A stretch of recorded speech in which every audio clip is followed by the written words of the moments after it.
Hola, soy Adrián Díaz, bienvenidos a Fin de Ciencia, el único podcast que te informa sobre las noticias más impactantes del mundo científico. Hoy, 20 de junio de 2020, hablaremos sobre las recomendaciones para tener sexo de forma segura durante la pandemia.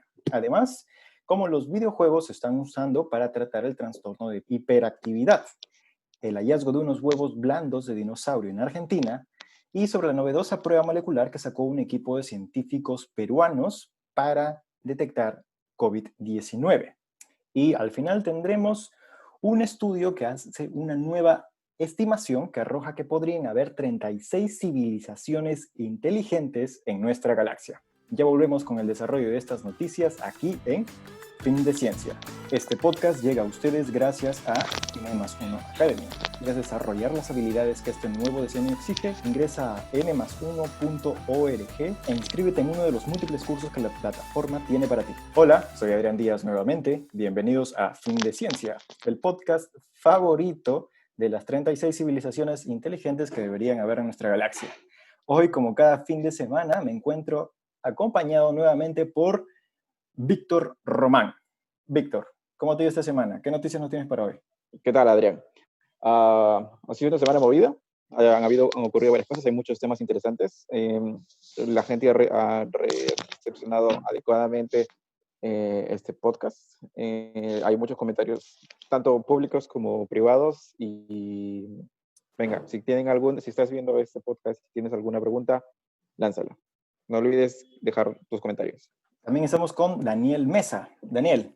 Hola Adri, ¿cómo estás? Saludos a chicos, chicas que nos están escuchando. Gracias por la buena recepción y los comentarios. Así que hoy a divertirnos un poco comentando las noticias científicas de la semana. Y tenemos a Tania Balbuena. Tania. Hola chicos, ¿cómo están? Qué bueno que les haya gustado pues esta parte del programa, tanto en audio como en video, y que nos sigan dejando sus comentarios, sus dudas, que aquí estamos también para disfrutar un poquito de comentar la ciencia que ocurre en la semana. Casualmente, México, Colombia y Perú son los 3 países de Latinoamérica que más nos escuchan, ¿eh? Y bueno, al final tenemos a Isa. Isa, ¿cómo te encuentras? Hola, ¿qué tal? Bien, contenta porque me estoy enterando de que nuestro podcast tiene una buena recepción y eso pues qué bonito, ¿no? Bueno, entonces comenzamos con Tania. Tania, háblanos, ¿qué nos tienes para hoy? Bueno, algo interesante, de pronto muchos de nuestros oyentes han estado pensativos por esto, ¿no? ¿Cómo o cuáles son las recomendaciones para tener sexo seguro durante esta pandemia? Son 4 recomendaciones como las más fuertes. Voy a empezar con una y ahí les voy dejando para los comentarios. Entonces, la primera, entender cómo se transmite este virus. Si este virus es de persona a persona, si se transmite por partículas de saliva, moco, hasta el mismo aliento, pues por supuesto nos toca usar el tapabocas.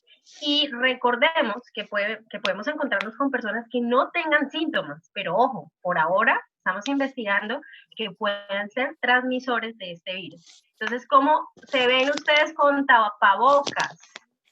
Como la primer medida de prevención ante COVID-19. ¿Me estás insinuando, o bueno, esa institución, ¿cuál es? La de Nueva York, ¿no? ¿Está insinuando que la gente se dé besos con tapabocas? No, pues. Ojo, no es que se den besos. Acá la recomendación del Departamento de Salud de la ciudad de Nueva York dijo, uso de tapabocas para tener relaciones sexuales seguras durante la pandemia. Y, entre comillas, con este tipo de medida nos está limitando un poquitico en el tema de los besos.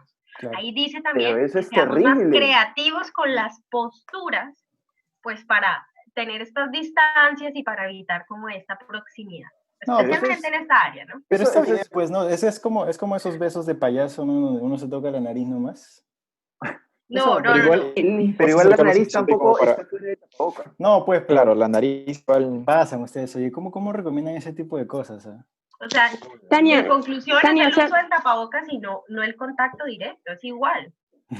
Tania, o sea que la verdad es que yo no lo había pensado, pero es que, o sea, en esta pandemia no se puede tampoco besar a otras personas. O sea, esa es la conclusión. obvio. No, esa está en la cuarta, ya vamos con la recomendación cuarta, no te me adelantes, Aida. Por ahora vamos con la primera recomendación, que seamos Pero me conscientes. están hablando de los besos. Pregunto. Bueno, sí, es que esa es más grande, esa la Calma, quiero dejar calma. para el final. A ver, Calma. solamente para que Veo quede preocupada a Isa, la veo preocupada. Daniel también está preocupado, comenta. Para que quede claro ese punto, es decir, el departamento de Nueva York, ¿cómo es? Sí, Departamento de Salud de Nueva York. El Departamento de Salud de Nueva York está proponiéndole a la gente, es decir, a gente que tenga relaciones casuales, en todo caso, ¿no? O sea, intercursos sexuales. No. O para las propias parejas que viven juntas, por ejemplo. Ojo, la recomendación es para todo el mundo porque, por ejemplo, si tú estás y convives con tu pareja, pero ella sale a trabajar, hay un riesgo durante ese lapso. Entonces, aún en eso, que el riesgo es bajo, ojo, la probabilidad es más baja, aún así está la recomendación. Sí, pero bajo la presunción de que la pareja va a ser fiel, ¿no es cierto? Y no se va a ir a agarrar a besos con nadie afuera. No, pues, bueno, hasta allá yo no puedo meter, hasta aquí las recomendaciones son clínicas, no son. Pero qué asco, o sea, imagínate en estos tiempos de pandemia en el que cualquiera puede tener el virus, o sea, qué ganas va a tener uno de ir a besar a cualquiera por ahí, sí. Qué asco. No, por eso, la recomendación inicial, quedémonos ahí y cerremos que es uso de tapabocas porque la transmisión de este virus es por las gotículas, entonces cero contacto de esta área. Me parece muy y no besitos de tapabocas con tapabocas porque ahí estamos haciendo pues haciendo trampa de los virus, o sea, ¿cuál es la siguiente recomendación? Mantener la distancia. Vamos a hacer como los bonobos. ¿Cuál es la siguiente recomendación? ¿Cómo hacen los bonobos? Víctor, enséñame. No se besan, los bonobos no se besan. ¿Cuál es la siguiente muy mecánico así. Ok. Bueno, Víctor puede decirle a toda nuestra audiencia que los bonobos son una muy buena forma ¿No me de escuchan, ejemplificar esto. De guardar la distancia. No hagan como que Adrián no existe, por favor. Estoy hablando hace rato. Disculpa, era una conversación de adultos, disculpa. Oh.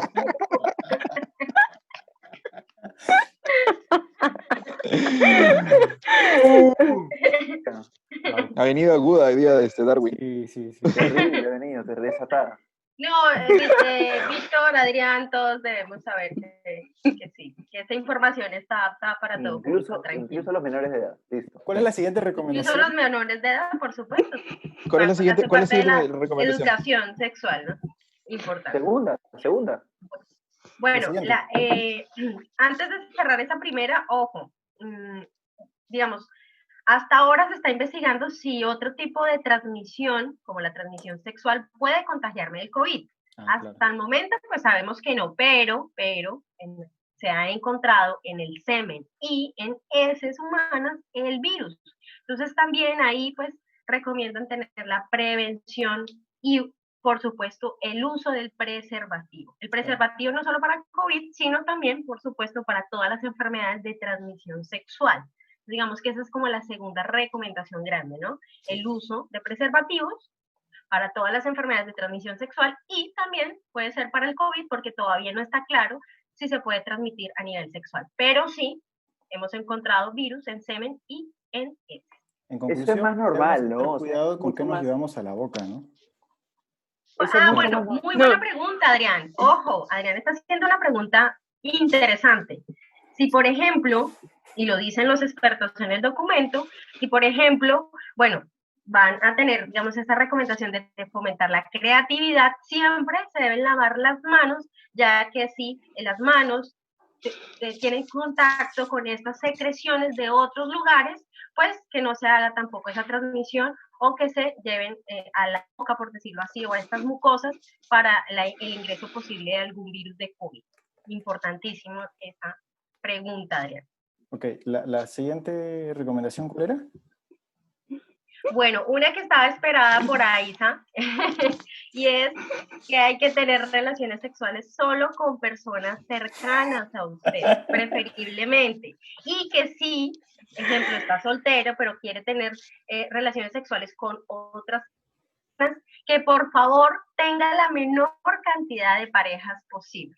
Porque, por supuesto, aumenta el porcentaje de riesgo aumenta.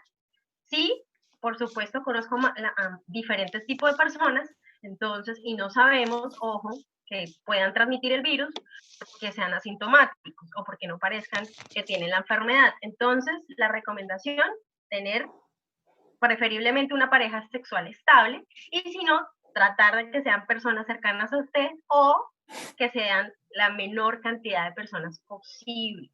Entonces, ahí lo dejo también a discusión de la mesa. ¿Estás de acuerdo con eso? ¿Quién? ¿Me preguntas directamente a mí? Aisa, ¿estás de acuerdo? ¿Yo? Sí, claro. ¿Cómo no? Daniel. No, solo que yo quería acotar un poco que, bueno, decirle a toda nuestra audiencia, decirle a ustedes chicos, a todos, ¿no? Que hay que tener mucho cuidado, hacer mucho hincapié en lo que dice Tania, ¿no? Porque aún no sabemos, no llegamos a comprender al 100% cómo es que evoluciona la enfermedad. Pasó de ser una enfermedad respiratoria grave a una enfermedad multisistémica. Entonces hay muchas cosas que aún no conocemos sobre cómo evoluciona la enfermedad, cómo es que el virus se transporta por todos nuestros órganos y sistemas. Entonces eso, aparte de dificultar el tratamiento, de dificultar la cura, hace de que muchos personal de la salud esté prácticamente andando a ciegas, ¿no? Entonces, tener mucho cuidado, no confiarnos de que, no, el virus simplemente está en las partículas de saliva, de estornudos, de tos, etcétera, ¿no? Como dice Tania, se han encontrado, ¿no? Residuos de virus en heces, fluidos genitales, entonces, tener mucho cuidado porque aún no sabemos del todo. Solo quería decir eso. No nos confiemos. Había visto unas campañas en internet relacionadas también a... Creo que esta podría haberle faltado al Departamento de Salud de Nueva York, ¿no? Habían campañas relacionadas al autoservicio. No, ahí está. Bueno. Ahí está. Esa la iba a decir ahorita. La iba a decir, te me estás adelantando, Daniel, por favor. Bueno, pero esa está. Esa está. Para cerrar entonces este punto de las relaciones sexuales y disminuir la cantidad de parejas posibles o ir hacia parejas estables, igual hay otro tipo de estudios, y eso sí lo digo por experiencia profesional, en temas de virus del papiloma humano y enfermedades de transmisión sexual.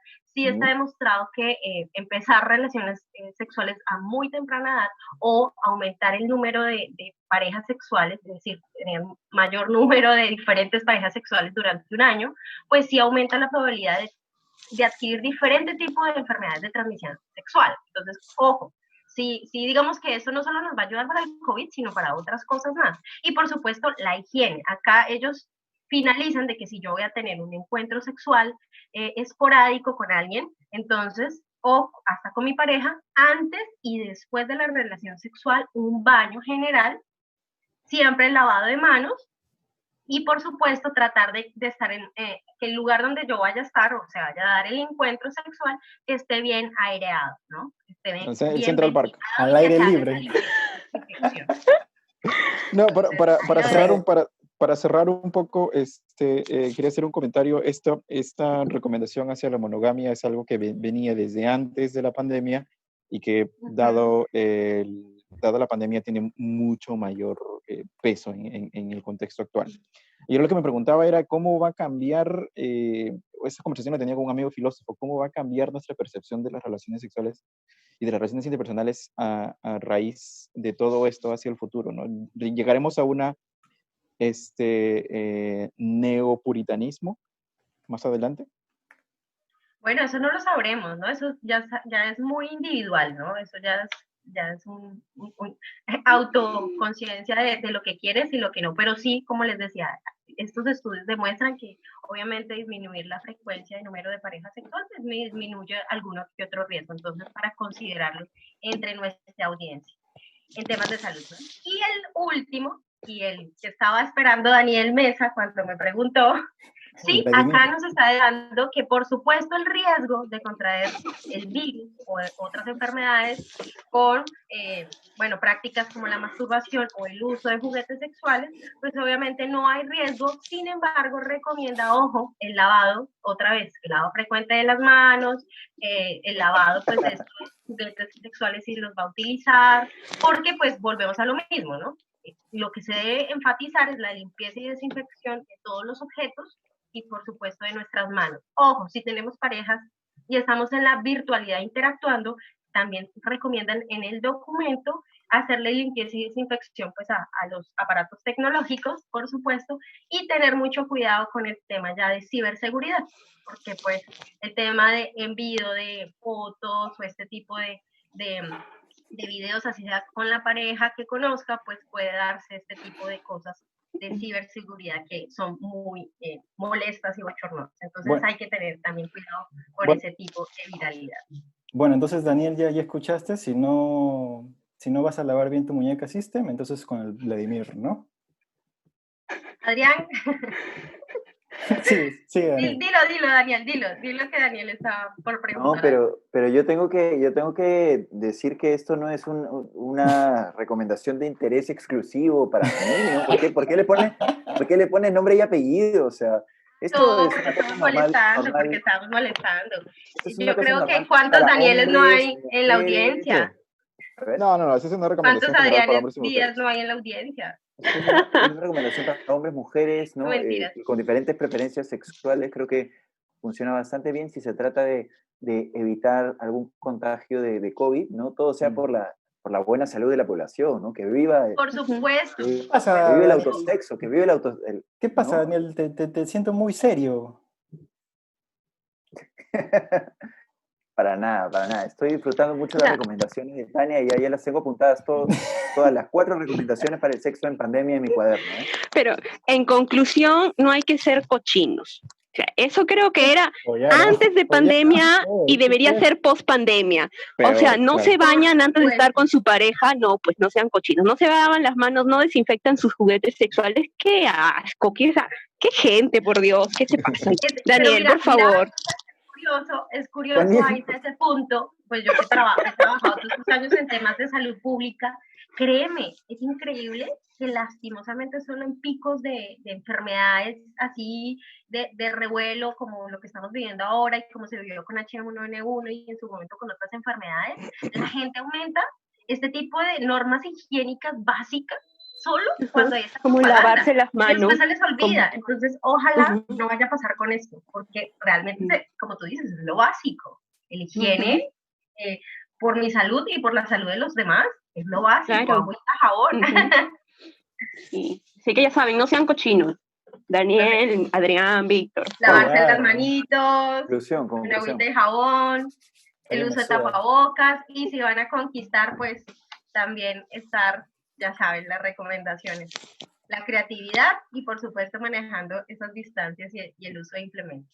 Yo creo que a partir de esto va a surgir un nuevo fetiche, ¿no? La del tapabocas. Es una cosa así. O sea, pues porque... hasta ya no sé, pero en temas de salud yo me imagino que sí se debe adecuar ese tipo de indumentaria a que sea fácil de lavar y bueno, que resista todos estos químicos de limpieza y desinfección, porque de pronto algunas sustancias de juguetes o de este tipo de instrumentos no hagan reacción química, ojo, con el tema de las sustancias de limpieza y desinfección. Entonces ahí el reto también para toda esta industria.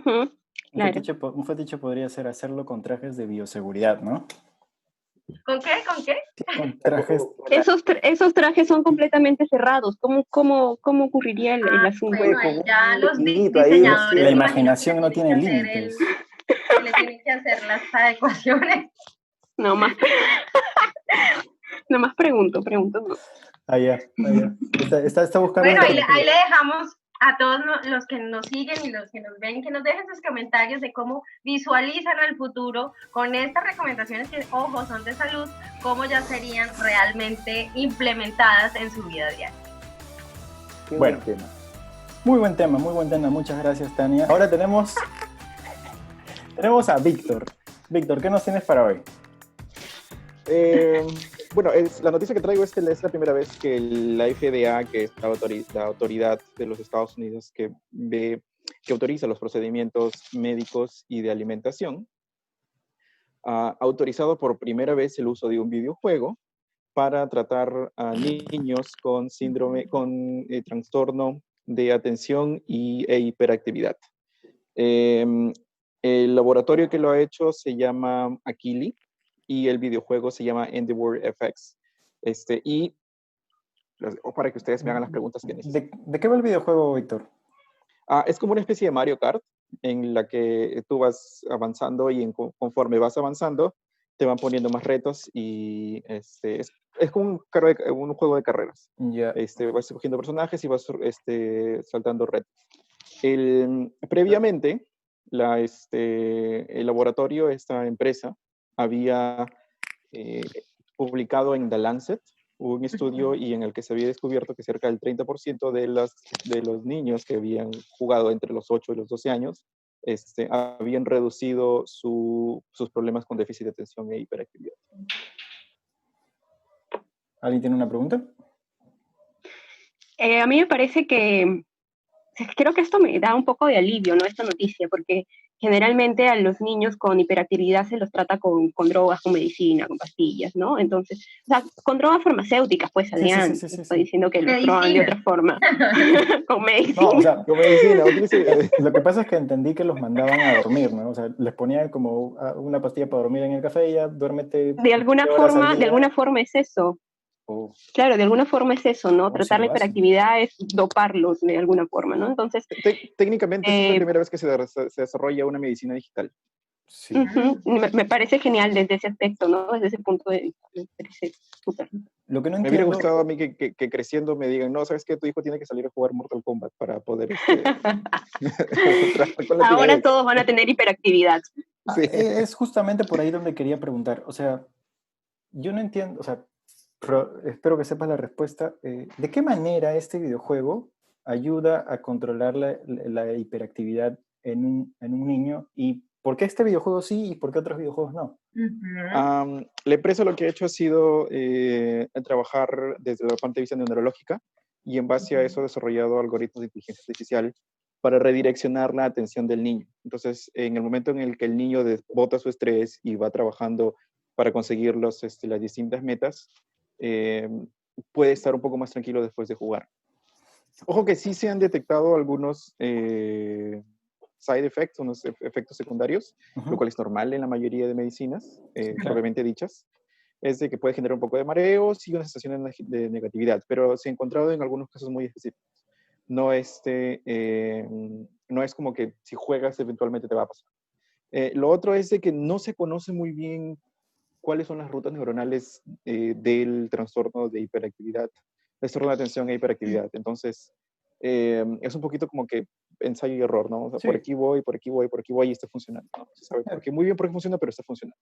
De todas maneras es un gran avance, ¿no? Daniel, ¿querías decir algo? Sí. O sea, este juego, ¿cómo estaría, digamos, ayudando a el mejor o el bienestar de niños con hiperactividad? Y la segunda parte de la pregunta es si funciona también con otros trastornos, como por ejemplo, no trastornos, condiciones o cuestiones neurológicas, ¿no? Como por ejemplo niños con autismo o personas que han sufrido algún accidente y han quedado parapléjicas, por ejemplo. Esa es una muy buena pregunta. La primera respuesta es, ¿cuál era la pregunta? ¿Cómo mejora la calidad de vida? No hay un... Hasta donde he leído, y hasta donde se ha publicado en The Lancet, no hay un dato exacto, así que no sabría decir exactamente, no sabría contestar con certeza esa pregunta, hasta donde he averiguado. Y lo segundo es de que, si bien es cierto, este juego no se puede aplicar a otras enfermedades, otras condiciones, el concepto de la gamificación sí se está explorando en juegos como de realidad virtual y realidad aumentada.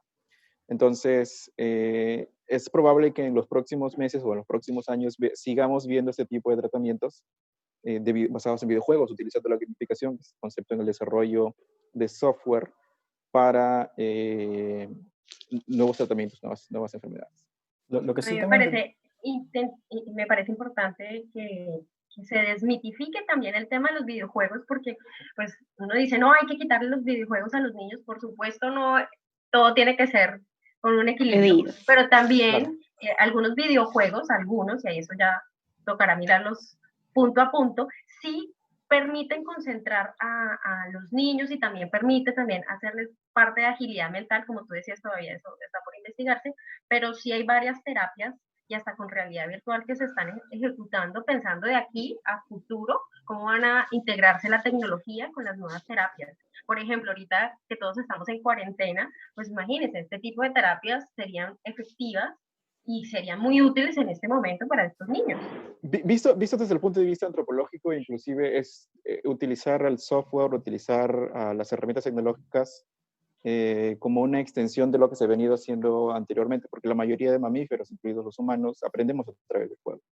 Entonces, los videojuegos son una extensión lógica de usar la tecnología en eso. Y yo creo que muchos ahorita que van a estar con los niños en la casa van a tener que gamificar mucho de sus actividades para tenerlos entretenidos y concentrados. Claro, sí. Y como yo tengo que poner la nota amarga, ¿no? Porque tampoco se trata, o sea, Sí, recuerden que los animales y bueno, humanos y animales, al final todos somos animales, hemos aprendido jugando, pero generalmente al aire libre, ¿no? Tampoco es que la sobreexposición a la pantalla sea, Sí. sea una alternativa, digamos, única, ¿no? Como dice Tania, hay que balancear, hay que manejar con mucho cuidado. Tampoco el mensaje acá es, compremos todos PlayStation, GameCube, ¿no es cierto? No va por ahí. El proceso, los niños han estado expuestos a aproximadamente 25 minutos al día, 3 días a la semana. Entonces tampoco es de que han estado pegados ahí en la computadora como nuestros amigos doteros. No, pero en cabinas de internet. Pero también hay que recalcar algo que, pues, no todos los juegos, o sea, hay juegos que sí enseñan trabajo en equipo y estrategia, y algunos de los que juegan estos juegos los desarrollan muy bien, como los que juegan Dota, los que juegan LOL, o los que juegan los... Te estás defendiendo tu derecho a ser un niño rata. No, porque mira, en primer lugar, yo no juego ni Dota ni LOL, ni ningún juego de ese estilo. O sea, yo a lo mucho lo que juego son Battle Royale, y la mayoría de veces juego solo, porque no me gusta trabajar en equipo. Entonces, si hubiera el gato Tom. Eso es mi juego mucho. favorito, el gato Tom. Sí. Entonces sí, pues como decía Tania, hay diferencias, hay ciertos videojuegos que te desarrollan ciertas habilidades, entonces tampoco es como hay que satanizar todos, ni hay que glorificarlos a todos, ¿no? Claro, sí. Igual hay que seguir viendo cuáles son los alcances de los videojuegos en el futuro. Correcto. Yo creo que entonces, es importante. Entonces pasamos al siguiente tema. Aisa, ¿qué nos tienes para hoy? Pues a ver, esta vez vamos a hablar de dinosaurios y sus huevitos. Lo que pasa es de que como que esta chica la semana pasada habló de pepinos, hoy día habla de huevos. ¿Qué onda? ¿Qué está pasando? Oh, claro. Esa biología de Aisa me parece curiosa. La cuarentena está haciendo efecto. No, a ver, lo que pasa es de que todos los huevos de dinosaurio no apto para menores, ¿no? Sí, el símbolo de la R ahí. Protección. Vamos, Aisa, vamos. No, que hasta el momento todos los huevos que se han encontrado, todo el registro fósil de huevos de dinosaurios eran duros, a base de carbonato de calcio, como los huevos de las gallinas, de las avestruces, de todas las aves, de muchos reptiles actuales, ¿no? Entonces, los investigadores se preguntaban si en realidad todos los huevos son así. Lo que pasa es de que ustedes saben que en el tiempo, en los periodos, en las edades, en las eras, el periodo de los dinosaurios más o menos abarca tres eras, ¿no? Tres grupos de tiempos, ¿no? Triásico, Jurásico y Cretácico. Entonces, los huevos que se habían encontrado eran del último periodo, el Cretácico. Entonces, los investigadores decían, ¿y los huevos de los otros dinosaurios, o sea, de hace 500 millones de años, 200 millones de años, dónde están? O sea, ¿por qué no hay registro fósil de estos huevos, no? Y bueno, la respuesta parece que la han encontrado un grupo de investigadores de Argentina que han estudiado fósiles de dinosaurios que han encontrado en la Patagonia y a la vez también un registro fósil en Mongolia, ¿sí? Y estos son huevos de dinosaurios los más primitivos, por así decirlo, del Triásico, del Jurásico. Entonces, estos huevos no tienen esa corteza dura usualmente relacionada a los huevos de dinosaurios, ¿no? Sino que estos eran huevos blandos. Entonces, por eso es que era tan difícil encontrar fósiles de dinosaurios de esos periodos de tiempo. Y Y pues nada, esa era la noticia, ¿no? Que aparentemente en un inicio los grupos de dinosaurios más primitivos no tenían los huevos duros, o sea, no tenían los huevos con carbonato de calcio, sino de una hembra. Las hembras no ponían huevos duros, sino que ponían huevos blandos y tenían una membrana proteica en lugar de una membrana o una corteza de carbonato de calcio. Entonces eso podría responder la pregunta de por qué no había registro fósil de los huevos de dinosaurios. Daniel. Listo. Oye, una pregunta, Isa. Mm. Este estudio me parece muy curioso. O sea, no te voy a preguntar ni siquiera por qué escogiste hablar de los huevos de los dinosaurios, pero sí te voy a preguntar. Eso es subconsciente, no la ¿Para juzgues. qué? O sea, ya. ¿Por qué o cuál sería la función de que los huevos sean blandos? O sea, ni siquiera te voy a preguntar para qué sirve, ¿no? Te voy a preguntar por qué, o sea, ¿por qué los huevos, o cuál sería la función biológica, a qué respondería, ¿no? Evolutivamente que los huevos de los dinosaurios en su momento sean blandos. Eso me intriga. Uh-huh. Sí, lo que pasa es de que al inicio los huevos duros no existían. O sea, antes de que los huevos duros aparezcan en los dinosaurios del Cretácico medio superior, todos los huevos de todos los animales ovíparos que habían evolucionado hasta ese entonces eran blandos. Pero estos huevos blandos representan una desventaja evolutiva, porque hay que cuidarlos más, incluso si la madre está constantemente con ellos, no asegura que todos eclosionen o que todos sobrevivan hasta el final del periodo de incubación. Entonces, la evolución hizo su trabajo tratando de otorgarle ventajas a los huevos. Dime, Víctor. Hay un punto más ahí, que de acuerdo a lo que se conoce, la extinción del Pérmico, lo que hizo fue generar temperaturas más secas. Entonces, Uh-huh. aquellas especies que dependían mucho de la humedad o del agua Uh-huh. para poder tener sus huevos, fueron extinguiéndose. Uh-huh. Eso generó un cuello de botella en las especies que tenían huevos duros. Por escuelearme a mí, ahora Víctor te escuelea a ti. No, está bien. Estoy llegando lo que está diciendo ella, porque lo que he dicho ahí es exacto. Claro, sí.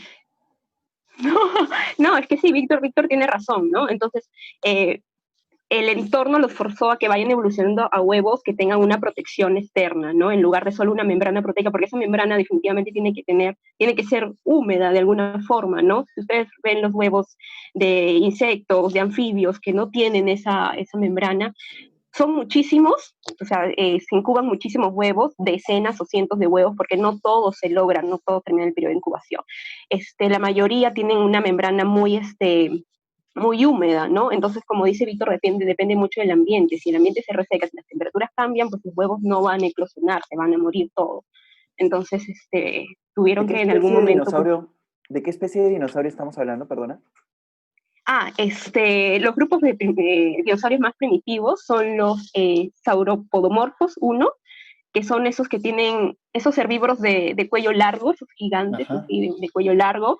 Los otros huevos que se han encontrado son los ornistiquios, que son estos dinosaurios un poco más chatos, como rinocerontes, que tienen una especie de abanico en el cuello. Claro. No sé si recuerdan la pregunta. Ajá, esos son los ornistiquios. Y los otros dinosaurios también del grupo de los más primitivos, entre comillas, primitivos, son los terópodos, que son los que incluyen a los conocidos velociraptors, ¿no? Pero de este grupo de terópodos no se han encontrado huevos blandos todavía en el registro fósil, pero se puede inducir, ¿no?, que estos podrían también haber tenido los huevos blandos al igual que los contemporáneos. Y lo curioso es de que todos estos huevos y su desarrollo evolutivo ha ocurrido de manera independiente, en grupos. Cada grupo de forma independiente. Sí, pero dijiste que era una desventaja evolutiva. Yo esperaba que me dijeras, o sea, yo esperaba que esta blandura tenga una ventaja, ¿no? Entonces, a veces la vida, ¿no? ¿Por qué sería una desventaja? No, tengo entendido de que, por lo que tengo entendido, no es una desventaja, sino es como que este eslabón perdido en cómo fueron pasando, fueron evolucionando desde los reptiles propiamente dichos, que suelen tener huevos blanditos, a los dinosaurios propiamente dichos, que suelen tener los huevos de cáscara. Y de ahí a las aves, que son los descendientes de los dinosaurios. Pues, también de ahora, eso también cambia un poco la imagen de cómo es que los dinosaurios tenían relaciones sexuales, ¿no? O sea, no sabría decirte cómo los dinosaurios tenían relaciones. De relaciones. De dinosaurios no sabemos. Ahorita hablamos de los humanos, que eso sí sabemos. No, tampoco sé cómo ocurre en los humanos, así que no puedo decirte de los dinosaurios. Pero, Yo tengo una pregunta para finalizar. ¿Por qué hay tantos hallazgos en Argentina de dinosaurios? Lo que pasa es de que, si bien es cierto que los dinosaurios tienen una distribución global, muchos de ellos, ¿no? Muchos se han distribuido globalmente, el registro fósil no se encuentra en todas partes. No es de que yo voy a excavar en el sótano de mi casa y me voy a encontrar con huesos de dinosaurios o de huevos de dinosaurio, qué sé yo, sino que hay ciertas características de ciertas zonas geológicas, de ciertas rocas o suelos, no sé cómo decirlo, que tienen las características de conservar a los huesos, de conservar ciertas estructuras. Entonces, ¿cuáles son este tipo de rocas? Generalmente las sedimentarias. Entonces, hay zonas del globo, hay zonas del mundo que son muy ricas en este tipo de sedimentos, en este tipo de rocas, en este tipo de suelo, y por lo general los científicos van a buscar ahí, ¿no? Por ejemplo, en el norte de Canadá también se han encontrado muchos registros fósiles porque es una zona propicia por sus características geológicas, ¿no? Aquí en Perú, en Ancash, ¿no? En Ancash hay una zona donde se han encontrado, no huesos de dinosaurios, creo que, pero huellas de dinosaurios, ¿no? Entonces, cada estrato geológico, por así decirlo, cada tipo, cada especie de roca, sedimento, etcétera, tiene sus características. Y hay algunas que pueden conservar, pues, fósiles, huesos. Aparte que Como el ámbar conserva.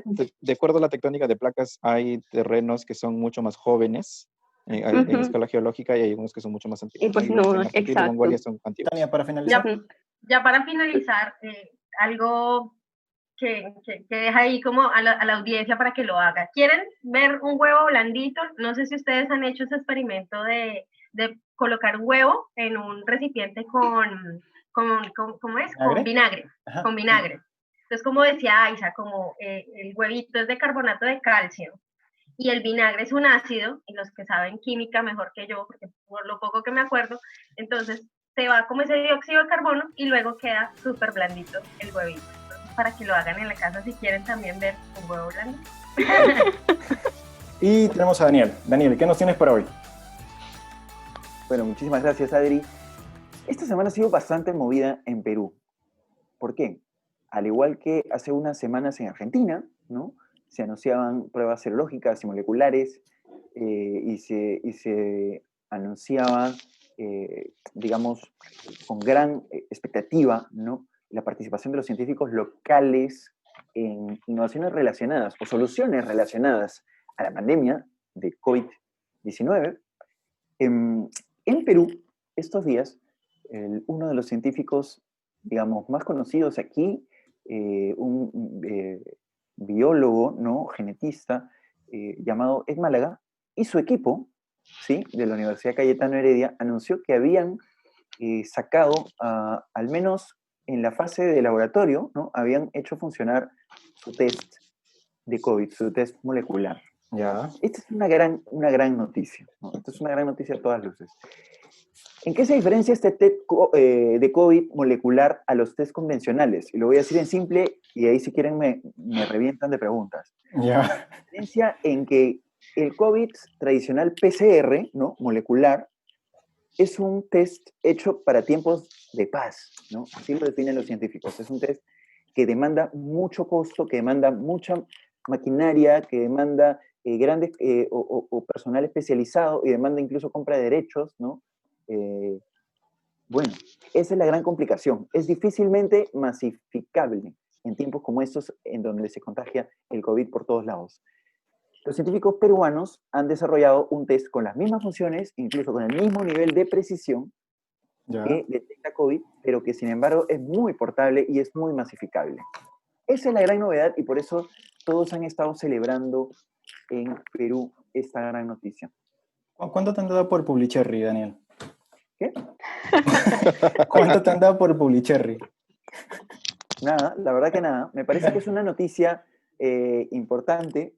Me parece que es importante destacar el hecho de que se pueda desarrollar cosas a nivel nacional que antes solamente se creían exclusivas para las grandes potencias, ¿no? Realmente esto no es un cherry, quizás esto es un despliegue chauvinista, ¿no? Es un despliegue de emoción nacionalista que puede surgir, ¿no? Porque finalmente es un orgullo que científicos locales desarrollen cosas que nos sirvan, ¿no? Y que abaraten los costos, por ejemplo, ¿no? Algo que Tania y Aisa saben muy bien, ¿no? En cuestiones de salud. Daniel, ¿qué tipo de técnica molecular es la que están usando este equipo de investigación? Buena pregunta, y me preparé para ello, ¿eh? Son cosas que dominan los genetistas. Ha estudiado. Sí, y ahora les digo. Está buscando la respuesta. Sí, estoy buscando en Google. Será inmunocromatografía. Está que le escribe. No te hagas, Daniel. Googleando. Hay que revisar su En clase. específico, a ver si me permiten, los científicos han buscado a través de este trabajo independizarse de la tradicional prueba, ¿no? La prueba usual llamada PCR, porque es la prueba de reacción de polimerasa en cadena, ¿sí? Que es un método En cadena de la polimerasa. de polimerasa en cadena. No. Tal cual. ¿no? Esa es Que la es un traducción. método fabuloso, recomendado por todas las oficinas internacionales, ¿sí? Por la OMS, pero fue diseñado para, digamos, para momentos de mayor tranquilidad, ¿no? En países como Perú es difícil llevar este tipo de prueba PCR. ¿Por qué? Porque demanda de una maquinaria, de unas máquinas costosas que cuestan hasta $50,000. Y eso no es posible llevarlos a los lugares más adecuados, ¿no? La idea es proveer una tecnología alternativa que haga todo lo que hace esa parafernalia en un kit sencillo, ¿no? En un kit sencillo. ¿Y la pregunta de Aisa? Esa es la respuesta, ¿no? Aisa, ¿cuál era tu respuesta? No, solo que... No, tampoco es que sea experta en el tema ni nada, pero, o sea, me parece que lo que intenta decir Daniel es de que se ha buscado... Es que le da cátedra. No, o sea... Le está dando cátedra. No, que es que es lo que yo entendí. Es lo que yo entendí que dice Daniel, ¿no? Que buscan una alternativa para reemplazar la tradicional PCR, ¿no? Porque la PCR, aparte de que es cara, demora mucho tiempo en sacar unas pruebas y sacar los resultados, ¿no? Son 6, 8 horas que hay que estar en el laboratorio y hay que tener mucho cuidado, hay que ser muy delicados para trabajarla porque haces un mal movimiento y pues se te malogró todo, ¿no? Entonces creo que lo que están haciendo estos investigadores de la Cayetano y son dos universidades creo juntas, ¿no? Que están tratando de buscar una prueba que sea mucho más rápida, ¿sí? Que salga en cuestión de minutos. Me parece que esta de acá en 10, 15 minutos ya está el resultado, que sea mucho más barata, creo que no excede a los 20 o 30 soles, por ahí, ¿no? Creo que va el precio por ahí, Daniel, no sé. Vaya. Sí, para precisar, ¿no? Gracias por la ampliación. Ahí, eso tiene un nombre, ¿no? Que se llama, o sea, a diferencia de la PCR, esto vendría a ser una técnica de amplificación isotérmica, que es diferente. Es la RPA. RPA, bueno, sí, no sabía la sigla, gracias. Dice que utiliza otras enzimas diferentes a la de la PCR, ¿no?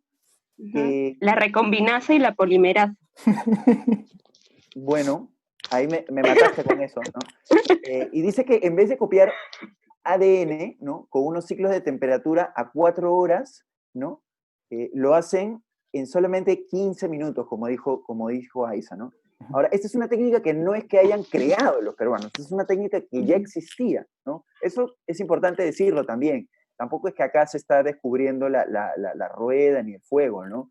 Y eso lo reconocen en primer lugar los propios científicos, ¿no? Sino que están ellos probando todo el tiempo en las diferentes fases de la prueba, diferentes técnicas para optimizar el tiempo, para optimizar el uso de recursos, ¿no? Tania, ¿querías decir algo?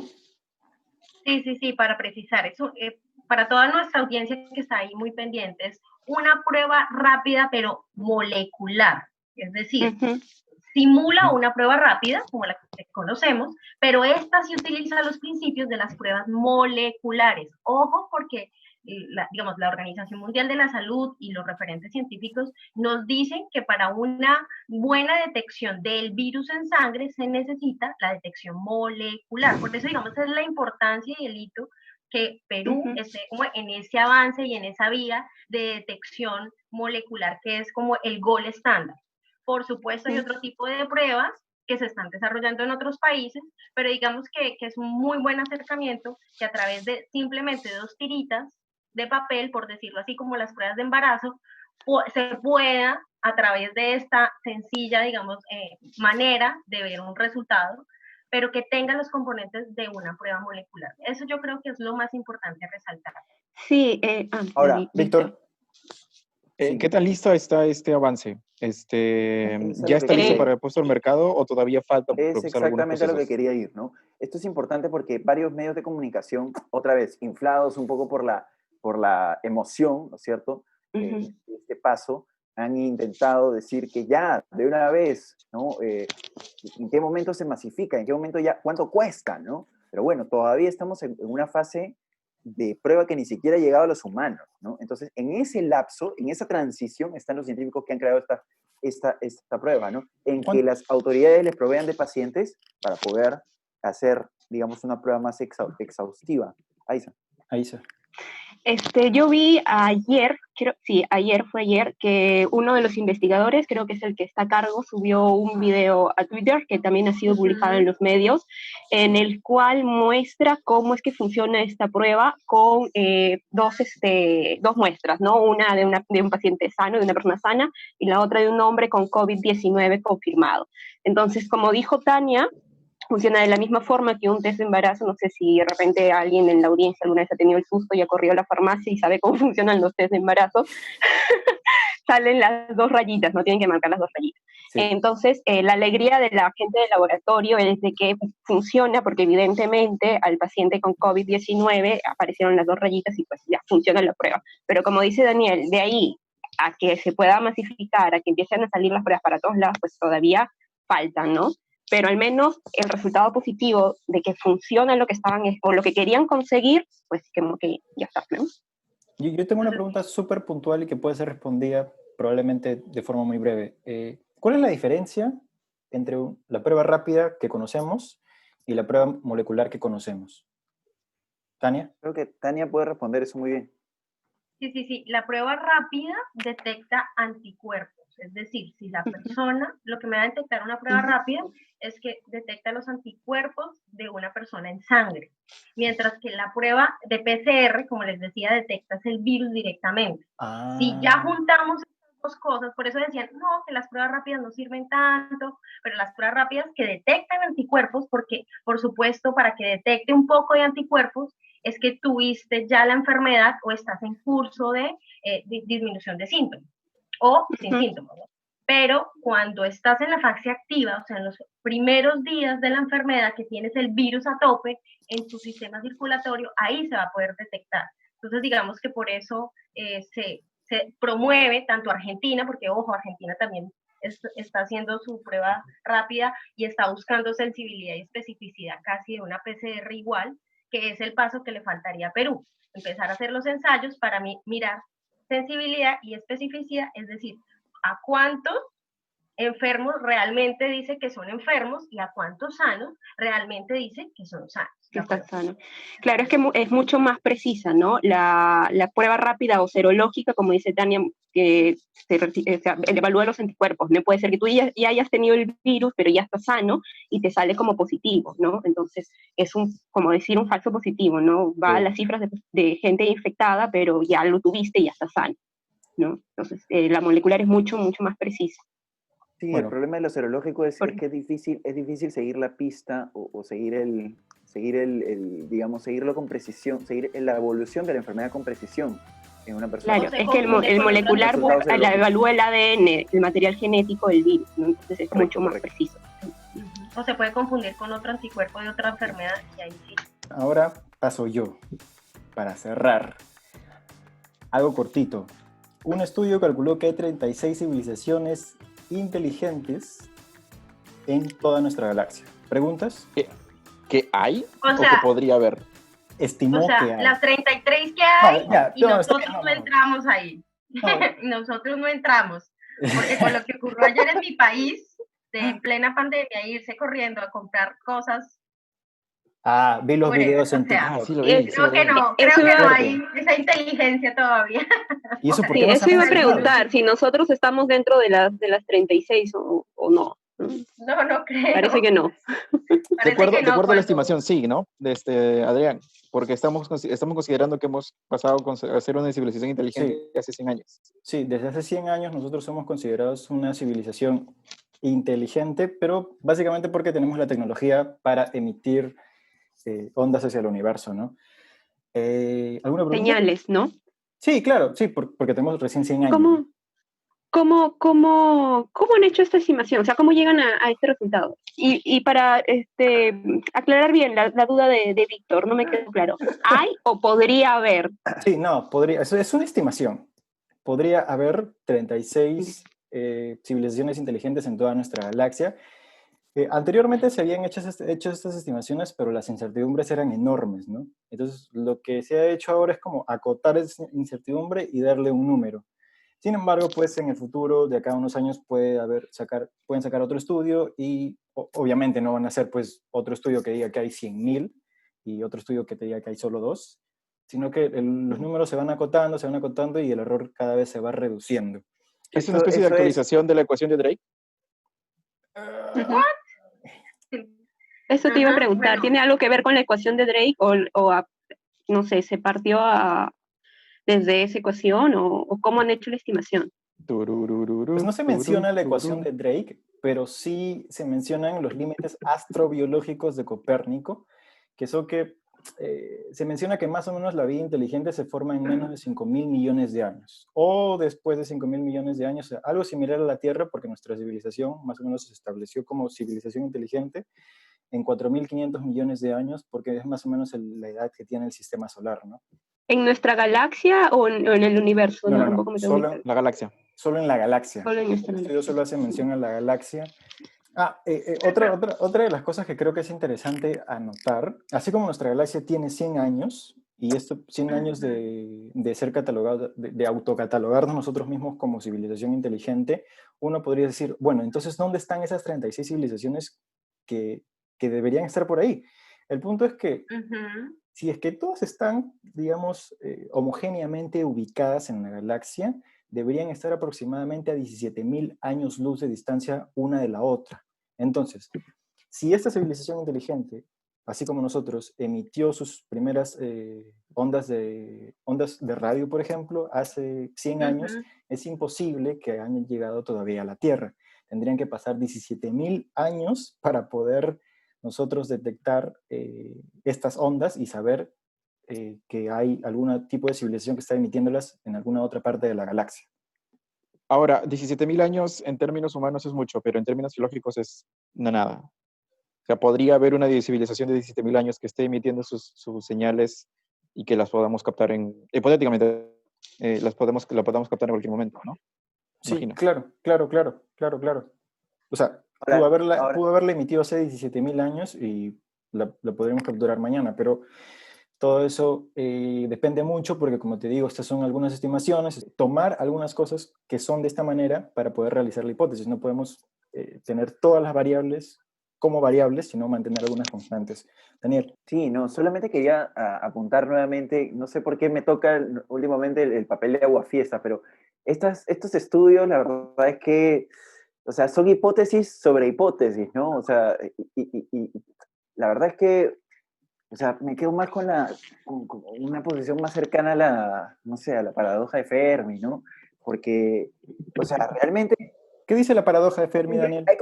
hay cosas que siempre o sea, el hecho de que pareciera que estamos solos, ¿no? O sea, a eso ¿no? Pareciera que estamos solos. Si el universo es tan grande, ¿por qué es que el ser humano está solo, ¿no?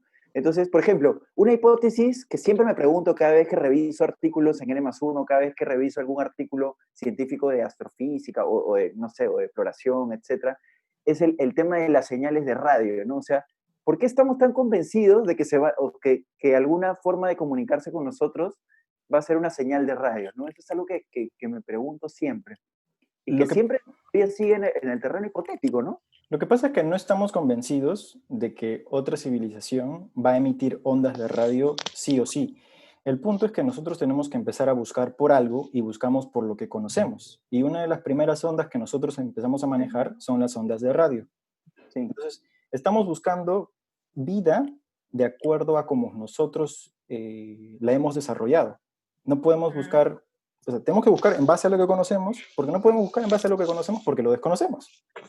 Entonces se tienen que... Claro, además que para... Disculpa, Sí, sí, sí, sigue, sigue. No, que además para poder buscar estas señales, para buscar vidas, para buscar mundos habitados, etcétera, o vida inteligente, desarrollamos tecnología en base a lo que conocemos, pues, ¿no? Entonces no vamos a desarrollar tecnología en base a algo desconocido. Y esta tecnología que tenemos ahora es el resultado de nuestro propio proceso de aprendizaje y conocimiento, ¿no? Tania. Claro. Entonces, bueno, esto de seguir en la búsqueda de otros universos, otros mundos, y bueno, toda esta carrera que tú siempre nos explicas, Adriana, a través de la física, ¿con qué motivo? O sea, ¿con qué motivo humano? ¿De no sentirse solo? ¿Me voy al lado filosófico? ¿O es con el sentido científico de interactuar o conocer nueva tecnología o llegar a qué punto del conocimiento queremos llegar cuando estamos en esa búsqueda masiva de esta información? Yo creo que, como lo mencionó Víctor en el anterior episodio, el ser humano tiene una naturaleza exploradora, ¿no? Tratamos de saber qué es lo que hay más allá. Al principio tratamos de ver qué es lo que había más allá del océano, luego qué es lo que hay más allá del cielo, y qué es lo que hay más allá del sistema solar, más allá de la galaxia, etcétera, etcétera. Obviamente deben haber intereses específicos en cada grupo de personas para realizar este tipo de estudios. Probablemente, como yo, es solo placer por conocer y ya, pero sí, al final sí resulta impactante, ¿no? Porque así como ayer veía justo la película esta, La Llegada, o sea, en todo el mundo lo vivía como si este fuese una especie de apocalipsis, la llegada, o el contacto, tener contacto con seres que no son de nuestro planeta. Y en realidad sí es un revuelo, pues, o sea, porque te imaginas que estamos ahorita más tarde y en todos los noticieros empiezan a aparecer noticias de que han llegado algunas naves extraterrestres, o sea... te juro que si sale ahorita en pleno 2020 te lo creería. No, sí, ya este año lo que aparezca ya, sí, esperado. Mi vecino el extraterrestre.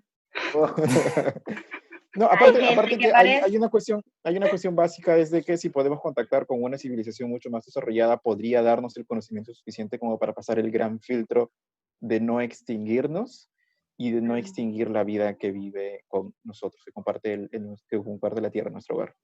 Bueno, además yo supongo que por historia también es bueno conocer qué es lo que tiene, qué es lo que tienen los demás y cómo se desarrollan, porque eso nos mantiene preparados por si es que resultamos ser, en este caso, la civilización en desventaja, entonces pues sería catastrófico, ¿no?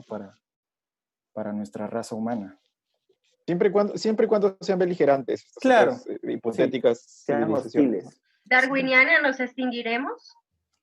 Podría ser. Mira, yo creo que si aparecen por ahí así unas civilizaciones dispuestos a hacernos la batalla y nosotros estamos en desventaja, ni nos enteraremos. De pronto como que estallaremos, explotaremos y después, adiós, enterados. No sé, pero o sea, todas estas suposiciones es algo así como que de ciencia ficción, ¿no? Sí, yo claro, estoy diciendo, ¿no? O sea, suponemos, pero no estamos seguros, no es algo muy hipotético, ¿no? Todavía estamos en una etapa muy temprana y eso hay que aclararlo y probablemente de eso surjan las dudas de Daniel que decía, sí, pero todo esto son hipótesis sobre hipótesis, hipótesis sobre hipótesis, pero es que así se van descartando algunas cosas, pues papi, esa es la... No, la verdad que el desarrollo es muy temprano. Me impacientan estos estudios y la verdad es que me deja picón porque el final de esto yo no lo voy a conocer, ni tú ni nadie. No, ni ninguno. Muy si es que sobrevivimos. O sea, entendiendo el final de esto como un encuentro, ¿no?, cercano del tipo Steven Spielberg, ¿no? Del tercer tipo, encuentros cercanos del tercer tipo. Sí, la película. Yo creo que entendiendo el final de esto, ¿no? Y eso creo que es bien difícil que alguno de nosotros vivos y... claro. Yo creo que una película que ilustra... que Víctor que va a Marte y por allá haga algo y que... aunque me fuera, mandas una postal, por favor. Sí, va. Yo creo que una película Víctor, yo creo que sí. Yo veo a Víctor en eso. Víctor tiene secretos que no nos quiere contar. I wish. Misión a Marte. La NASA. Adrián, ¿qué estabas diciendo? Perdona. Sí, yo creo que una película que muestra esto de manera muy, muy ilustrativa es la película Valerian en los primeros minutos, que muestra cómo es que lanzamos un satélite orbitando nuestro planeta y poco a poco este satélite va ganando tecnología, va ganando No me spoilees, quiero verla. compartimentos y poco a poco se ve cómo pasan los años y pasan los años y pasan los años y civilizaciones de otros planetas, es como si una civilización de otro planeta viniera con una especie de estación espacial internacional y la acoplara a la nuestra, para que sea como un lugar neutro, ¿no? En donde esa civilización pueda mandar a su gente y en la estación espacial interactúan humanos y estos alienígenas de forma neutra. Y cada vez se iban acoplando más y más civilizaciones que íbamos encontrando en la galaxia. Y en un momento es como que todos vivíamos, pues convivíamos entre todos juntos. Y la verdad es que a mí la película Valerian tiene un universo que me deja deslumbrado. Pues dejémosle tarea a los que nos están hoy escuchando, ¿no? Ver la película, hacer el experimento del huevo blandito y ¿qué más? Ah, y por supuesto, ya mi tarea, ¿no? En temas de salud, el uso de tapabocas y que nos cómo implementar esto con tapabocas, esa es la recomendación. ¿Esa es la tarea de Tania? Sí, pues preguntarle realmente cómo ven estas recomendaciones oficiales de este Instituto de Salud, si realmente son aplicables a su vida y si lo van a hacer, ¿no? Porque asimismo uno también puede mirar qué otras estrategias más locales. Ojo, ¿no? Esto es en Estados Unidos. ¿Cómo lo vamos a hacer acá? Todavía no se ha hablado. Por eso dejo abierto las casillas para comentar. Eso es todo por hoy. Soy Adrián Díaz y este fue Fin de Ciencia, el único podcast en habla hispana que te da un reporte de las noticias científicas de la semana. Chao y hasta la próxima semana, chicos. Chao. Chao. Chao. Chao.